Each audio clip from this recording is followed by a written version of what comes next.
Hey, good morning to everybody. Happy Wednesday. It's Daryl here. It's bright and freaking early, man. It's 3 a.m. here in Connecticut on the East Coast. Okay, I wasn't sure what I wanted to talk about this morning. If you've noticed, recently I've decided to do more personal videos, talking about just my personal experiences, battles, triumphs, and whatnot. And my goal here is to, especially my goal here is to help people with recovery. But I also have some political thoughts too that I get into a lot. But that being said, I wasn't sure what I wanted to do for a video this morning. And I kind of wanted to do something about recovery. Now, I don't have high expectations about this video getting a lot of views. I'll just be flat out honest with you. But I hope it does. And it's important for me to talk about this. A lot of times people ask me, one of the hardest questions I get is, how have you managed to stay clean and sober for over 18 years? How, this is one of the first questions I get. And it's one of the hardest questions to answer because, there's just no one answer to it. Basically I've had to rebuild my entire life and myself from the ground up. I mean, that's, that's the long and short of it. I'm going to talk about NA and AA and how I got involved with AA specifically instead of NA. Now, I'm a recovering heroin and crack cocaine addict. Those were my drugs of choice. So I used crack cocaine for over 25 years every day. And then I started using pills. I had some back surgeries and I got cross-addicted and fully involved with heroin. And I was a full-blown heroin addict for at least a decade.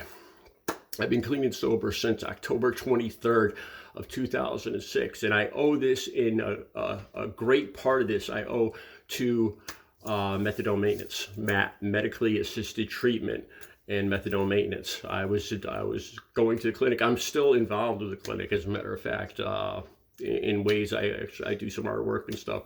But anyway, that's not what this video is about. I want to talk about NA and AA, and they've helped me a lot over the years. When I first started going, like when I first realized I had a problem, I was going in and out of rehabs and detoxes. I was in and out of detoxes and rehabs over 13, 14 times over 3 years. Once I got addicted to heroin, it got to the point where I really couldn't deny that I had a big problem. When you get sick every single morning, as soon as you open your eyes, the last thing you think of is, how am I going to get something tomorrow? And the first thing you think of in the morning, you're getting sick as soon as you open your eyes. You have to, it's a full-time job. You can't deny it at that point. Okay. So before I actually got into solid recovery, I tried to go to NA meetings several times. And I'm embarrassed to say this, but I'm going to be flat out honest with you guys. Every time I went, this is, like I said, it's embarrassing. I used in the parking lot. I had the best intentions, but my addiction was so strong at that point. I would tell my family and friends and doctors and counselors that I'm going to NA, but I would end up using in the parking lot. I remember nodding off inside NA meeting. Like I said, I'm embarrassed to say these things. Okay. And so obviously it never worked. It never worked at that point. Once I got into methadone maintenance, this is the thing. Once I got into that when I was 40 years old, one of the requirements was that I went to a group at least once a week. And at that point in time, I would have to have it signed off by the group, whoever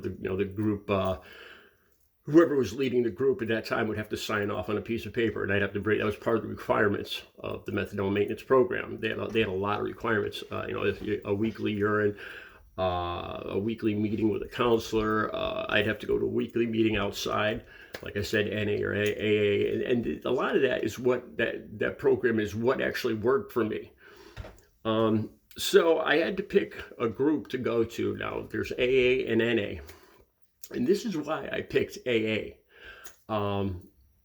I started trying to go to NA meetings, but not all the groups, but a lot of the groups were very judgmental. One of the first things I learned is you don't judge other people's recovery. If something's working for somebody, it's working for them. Like me and my girlfriend who passed away, Audrey, she was a recovering alcoholic. And what worked for her was a faith-based recovery. I think it was called Teen Challenge. Any of you, it doesn't have to do with teens, but that's the name of the program.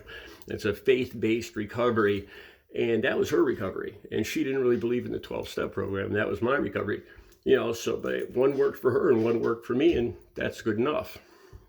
Okay, so once I started going to the maintenance program, after about 3 weeks, I realized, I had like this moment of clarity where all of a sudden I realized, I was like, oh my God, I could do this. I started to feel the cravings decrease.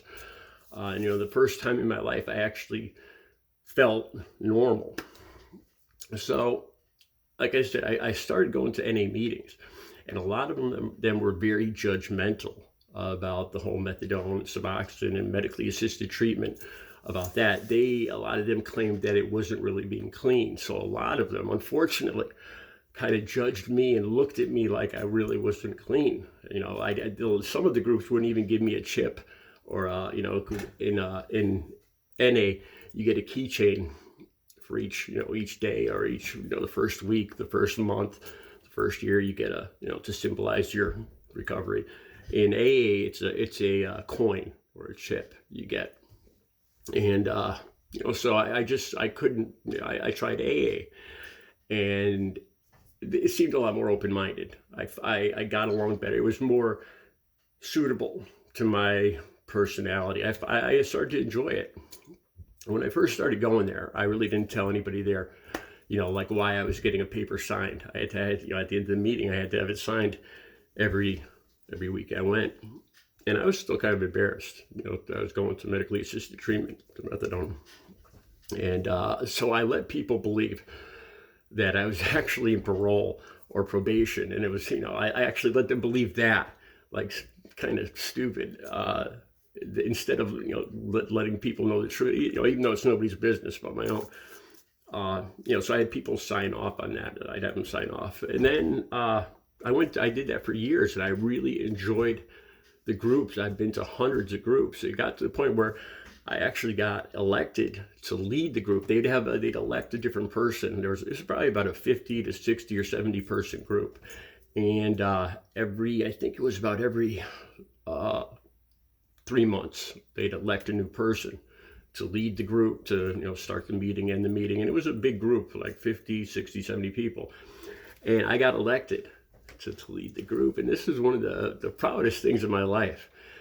Sitting in front of 60 or 70 people every week. It was terrifying at first, but after I started doing it, I can't tell you the confidence. It was a big part of my recovery. Doing that for 3 months and leading the group and having people tell me I was doing a good job.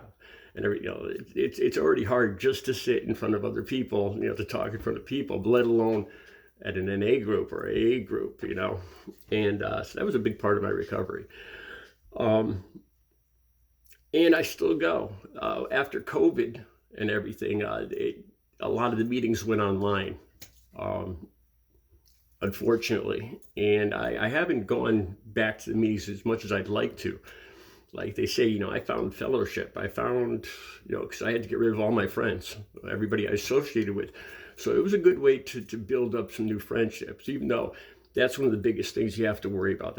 One of the biggest things I would recommend to people in recovery is to be very, very careful. Do not open your gates, your arms to new friends quickly. Everybody's going to tell you they're clean. Everybody's going to tell you they're sober, and a good portion of them are not. A good portion of people will lie to you. So be very slow in learning new friends, new friendships, and stuff like that, because that could easily be a downfall. One of the biggest things I learned in NA and AA is like the serenity prayer. I don't mean to get corny, but God grant me the serenity to accept the things that I cannot change, the courage to change the things I can, and the wisdom to know the difference. In other words, people are going to do what they're going to do. I can't control things. I can't control the way people are going to drive. I can't control a lot of things that happen to me, getting fired or whatever. Things are going to happen, and it's the way you respond to it. The way you respond to these things that's important, but I cannot control what other people are going to do. Things are going to happen that I cannot control. That was probably one of the biggest lessons I learned in recovery. So AA was the best choice for me for a recovering heroin addict, heroin and crack cocaine, because I think they, in my opinion, they were a lot more open-minded. Recovery is possible. Have a good Wednesday.